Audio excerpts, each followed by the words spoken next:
gente! Hoje eu tô aqui pra falar sobre Quarupi, do Antônio Calado.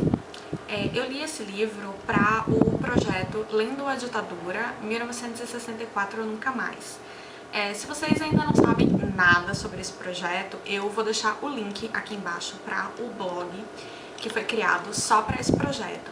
Mas a ideia é reunir vários blogueiros, várias pessoas que têm canal no YouTube, para falar sobre livros, sobre músicas, sobre filmes que falam sobre a ditadura militar.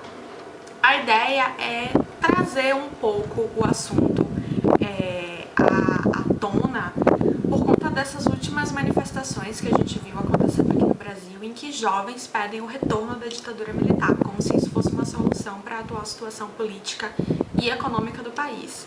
Isso é uma coisa que preocupa muito, porque se um jovem está pedindo o retorno da ditadura militar, então isso significa que muito provavelmente ele não faz ideia do que ele está pedindo. E ele não tem noção do quão prejudicial, do quão ruim foi essa fase da nossa história. Então o projeto tem esse objetivo. Muitas pessoas já gravaram vídeos, muitas pessoas já fizeram resenhas de livros. Lá no blog que foi criado especificamente para isso, tá tudo reunido certinho, então eu vou deixar o link aqui embaixo para quem tiver interesse. E aí o livro que eu fiquei encarregada, vamos dizer assim, de falar um pouquinho para vocês foi Quarupi, do Antônio Calado. Eu vou começar dizendo que eu vou falar Quarupi e eu vou falar Quarupi. Eu acho que a denominação correta é Quarupi, mas só que eu passei o livro inteiro falando Quarupi e agora eu não tô mais conseguindo falar Quarupi. Então não se importem com isso, eu acho que a denominação correta é Quarupi mesmo, mas eu vou ficar falando errado durante o vídeo e em vários momentos, eu tenho certeza. Quarupi é um livro bem ambicioso. Ele começa em 1954, que é o ano em que Getúlio Vargas morre, e ele termina um pouco mais adiante de 1964, que é o ano em que a ditadura militar tem início. Quarupi, ele tem um objetivo, vamos dizer assim, né, que é o de problematizar, o de questionar, o de enfatizar, vamos dizer assim, o que é a identidade brasileira, o que é o Brasil enquanto nação, enquanto país. E o Antônio Calado, ele faz isso através da figura do protagonista dele, que é o Nando. Então o Nando, durante o livro, ele vai passar por muitas transformações de caráter, de moral, de ideais, que são transformações pelas quais o próprio Brasil passou ao longo de sua história. Então o panorama que Quarupi traça é um panorama da realidade política do Brasil ao longo de todos esses anos. Eu me lembrei muito, por conta da ambição do livro, de Viva o Povo Brasileiro, de João Ubaldo Ribeiro. Só que enquanto João Ubaldo, em Viva o Povo, ele fala muito mais das questões sociais, das questões raciais que definem ou não o Brasil enquanto país, em Quarupi a gente encontra muito mais uma definição do país politicamente. Então, uma coisa que está sempre vindo à tona em Quarupi é a influência estrangeira sobre o país. Então, o quanto nós somos influenciados pelos Estados Unidos, pela França, pela Europa, e o quanto isso pode ou não alterar a nossa percepção sobre quem nós somos enquanto povo. Então, o livro ele tem 7 capítulos, mas eu vou identificar aqui para vocês 4 partes do livro que para mim foram as mais fortes. E eu vou começar falando da primeira parte. Na primeira parte, Nando ainda é um padre, e ele tá nesse convento, e Nando ele tem o sonho de educar os índios do Xingu, na Amazônia. Nando ele acha que o ponto alto da nossa história foram as missões jesuítas no sul do Brasil. Então ele acha que recriando essas missões jesuítas no sul, que ele vai conseguir fazer a diferença enquanto pessoa. Ele acredita muito naquela ideia de Rousseau, do bom selvagem, no mito do bom selvagem de Rousseau, de que o índio, por ele viver em contato estreito com a natureza, que ele não foi corrompido pela vida em sociedade. E o Nando acha que uma sociedade que seja formada a partir da pureza desses índios vai ser uma sociedade perfeita, uma sociedade ideal. Só que ele tem um probleminha, que ele tem um voto de castidade e ele tem muito receio de que esse voto de castidade dele vai ceder frente à nudeza das Índias. E aí a gente parte para a segunda parte do livro. Nando vai para o Rio de Janeiro para conseguir uma autorização da SPI, que é a Sociedade de Proteção ao Índio, que é o embrião da atual FUNAI, para estabelecer essa prelazia no Xingu. E aí quando ele chega no Rio de Janeiro, ele encontra uma realidade totalmente diferente da que ele vivia no convento.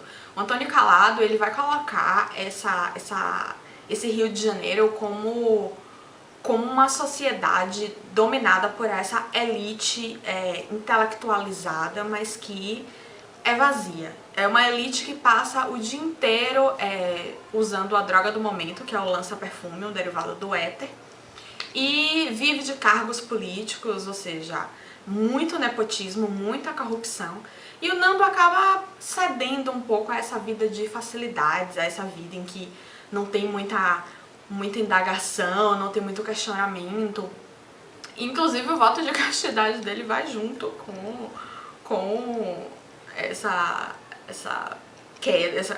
esse começo dessa quebra dos valores dele. Então, vocês podem ver que o Nando, ele realmente simboliza diferentes facetas do povo brasileiro, ou seja, primeiro uma faceta religiosa, de acreditar na pureza do índio. A gente tem uma fase indianista na nossa literatura que é muito forte por acreditar nisso. E aqui já no Rio de Janeiro a gente já passa por uma outra faceta, que é o fascínio que o carnaval, a festa, a vida bon vivant exerce sobre o brasileiro, como se ele pudesse deixar de lado os seus problemas.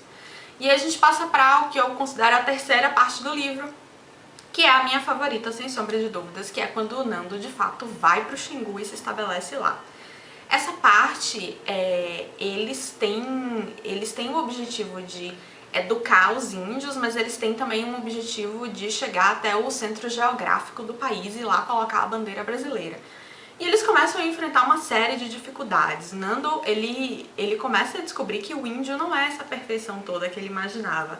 Que o índio é preguiçoso, que índio sente ciúme, que índio tem diarreia, que índio fica doente. E o Nando descobre também que uma das pessoas que ele mais admira, que é o Fontoura, que é um idealista que luta muito pelo Brasil, que acredita muito na proteção ao índio, que ele acabou virando um pessimista, um alcoólatra, de tantas decepções que ele foi sofrendo ao longo da vida dele. Nando, quando ele chega no Xingu, o que ele até então acreditava que era o grande objetivo da vida dele, o que ele acreditava em termos de moral, tudo isso começa a ruir. E ele se vê necessitado de novos ideais para seguir em frente. Tem uma cena muito, muito boa quando eles chegam no centro geográfico, que, em primeiro lugar, acontece uma tragédia que já simboliza que esse coração do Brasil, esse centro geográfico do Brasil, não é o que todo mundo estava imaginando. E existem também algumas outras simbologias de que a solução não está aí.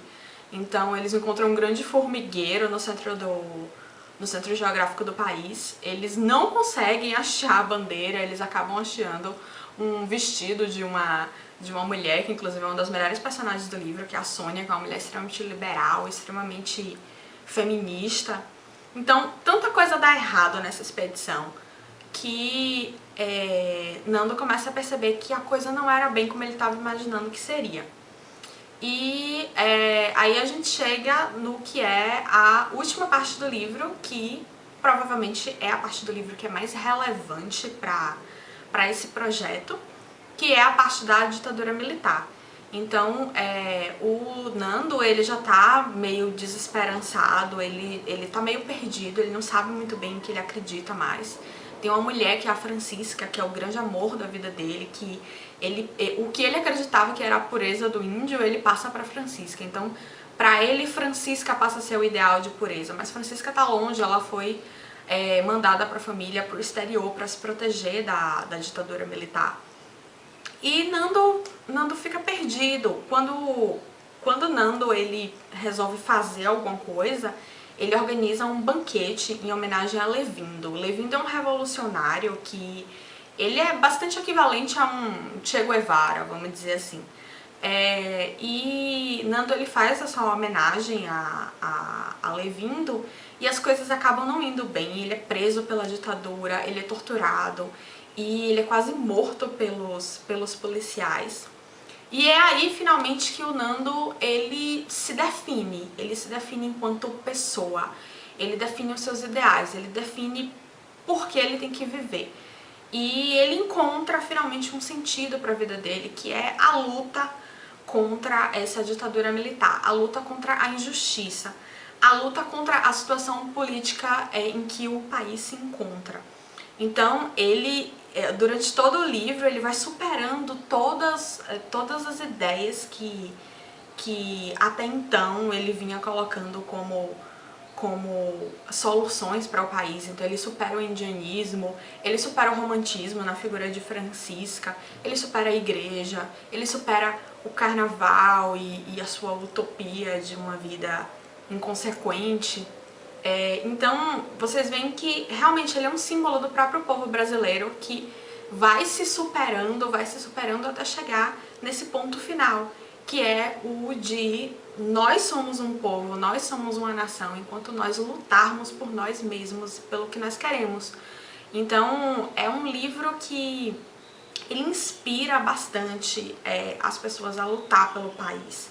Ele inspira bastante esse ideal de libertação. E eu consigo entender perfeitamente porque esse livro, em 1967, que foi o ano da publicação dele, ele fascinou tanto as pessoas, porque era exatamente o que as pessoas estavam precisando ouvir.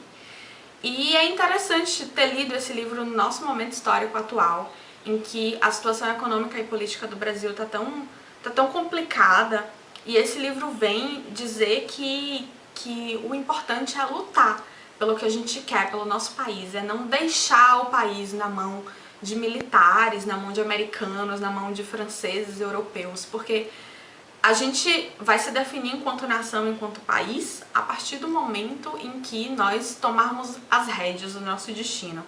Então, eu achei o livro bom, assim, ele é um pouco megalomaníaco, vamos dizer assim.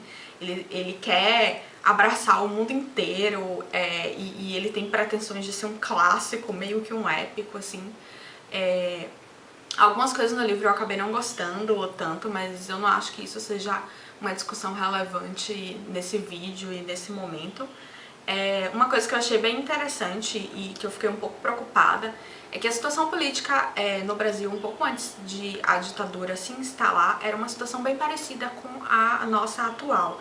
Então a elite estava um pouco insatisfeita com o governo de João Goulart, que era um governo de esquerda, e a elite estava planejando uma marcha para depor João Goulart. E os militares, com o apoio dos Estados Unidos, se aproveitaram disso e instalaram a ditadura, deram o golpe militar. Então eu acho importante a gente refletir sobre isso, refletir que uma elite de direita extremamente insatisfeita com o governo pode sim levar o país para um caminho que talvez não tenha volta. Então é importante a gente pensar muito sobre isso, sobre o que a gente quer e sobre quem nós somos enquanto país, sabe? É isso, espero que vocês tenham gostado do vídeo, espero que vocês gostem do projeto, que participem. Esse projeto não é nada sem a participação de outras pessoas, porque o importante é realmente o debate. Então passem lá no blog, assistam os outros vídeos, leiam as outras resenhas. Eu tô vendo que a participação não tá sendo muito grande, o que me deixa muito triste. E eu queria muito contar com a participação de todo mundo. Um beijo e até o próximo vídeo.